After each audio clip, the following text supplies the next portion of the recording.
¿No me crees? Vamos a ver. Me duele mi cabeza. Voy al tianguis por mi mandado. Jala los oreja. Y antes de que los puristas digan que esto es incorrecto, déjenme compartirles lo siguiente. Otra de estas transferencias lingüísticas del náhuatl al español son las formas relacionales. Es algo muy parecido al posesivo del español, sin embargo, no denota propiedad o posesión, sino relación.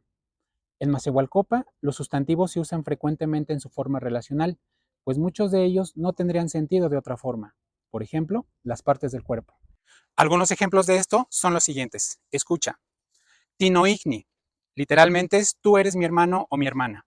Esta frase se usa para designar a una persona, a un amigo, o un hermano o a un compañero. La siguiente.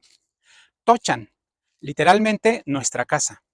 Esta frase se ocupa para designar a un poblado, a una nación, a un país o en general a nuestro planeta. Tercera,